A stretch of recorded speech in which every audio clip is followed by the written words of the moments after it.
Hai Sobat Cergas, perkenalkan saya Dipta. Kali ini kita akan membahas mengenai perpajakan, mulai dari hal-hal yang paling mendasar sampai perpajakan di dalam berbadan usaha. Oke, kita mulai dari pengertian pajak.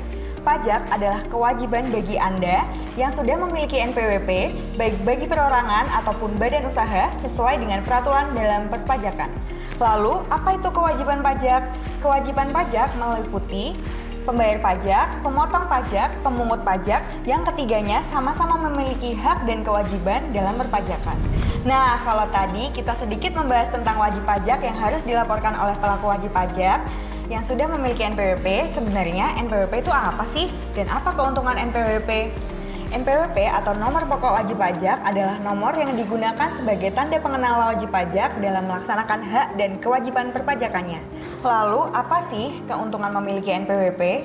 Yang pertama, memiliki NPWP akan memudahkan untuk melakukan administrasi seperti pengajuan kredit. Yang kedua, mempermudah pengurusan perpajakan.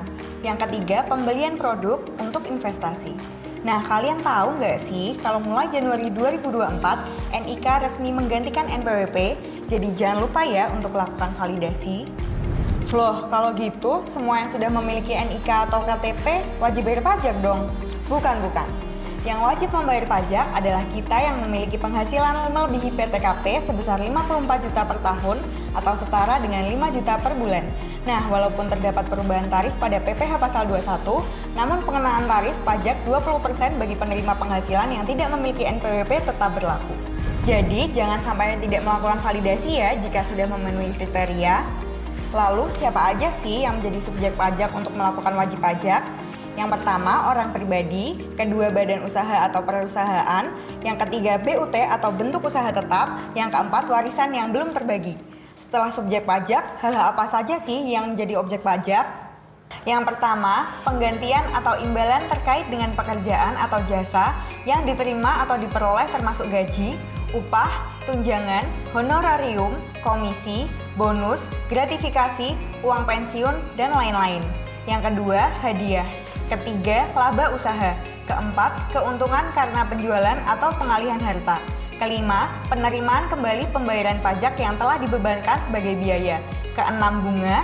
Ketujuh, royalti. Kedelapan, dividen. Kemudian ada sewa dan lain-lain. Eits, masih inget nggak sama pemotongan pajak dalam kewajiban perpajakan? Nah, dalam pemotongan pajak ada dokumen penting, yaitu bukti potong. Yuk kita bahas. Bukti potong pajak adalah formulir atau dokumen sebagai bukti pemotongan pajak telah dilakukan. Lalu siapa aja ya pihak-pihak yang pajaknya dilakukan pemungutan? Yang pertama yaitu pihak yang dipungut pajak, yang berarti pihak yang mendapat penghasilan. Maka pihak tersebut akan mendapatkan bukti potong pajak. Yang kedua adalah pihak yang memungut pajak, yaitu pihak yang memberi penghasilan wajib membuat bukti potong pajak dan melaporkan SPT masa bulanan. Penasaran nggak sama bukti potong pajak? Yuk kita cek sama-sama. Nah, berikut adalah contoh bukti potong.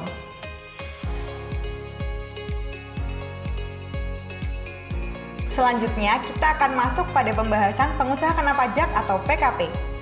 PKP atau pengusaha kena pajak adalah pengusaha yang melakukan penjualan barang dan jasa yang dikenakan pajak berdasarkan Undang-Undang Pajak Pertambahan Nilai atau UU PPN. Dalam undang-undang tersebut, ada kriteria salah satunya pengusaha dengan omset 4,8 M per tahun wajib mengikuti PKP.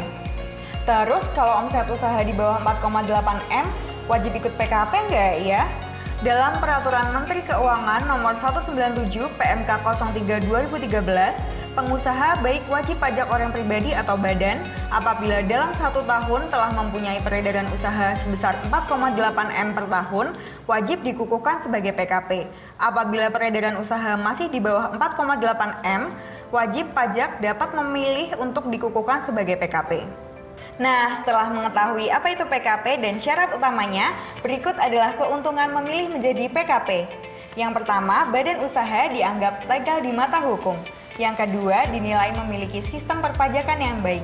Yang ketiga, pola produksi dan investasi kian makin optimal. Yang keempat, dapat melakukan restitusi dan dianggap bisnis besar serta mudah bekerja sama. Yang kelima, dapat menjual produk ke instansi pemerintah. Keenam, bisa turut berkontribusi terhadap negara. Nah, itu dia pembahasan kita kali ini mengenai perpajakan. Kalau diingat-ingat, ribet ya. Tenang, jika Anda belum paham atau butuh konsultasi untuk urus pajak pribadi atau badan usaha Anda, jangan ragu untuk hubungi Cergas Konsultan di www.cergaskonsultan.com. Proses cepat sudah melayani lebih dari 3.000 klien. Sampai jumpa di pembahasan lainnya ya.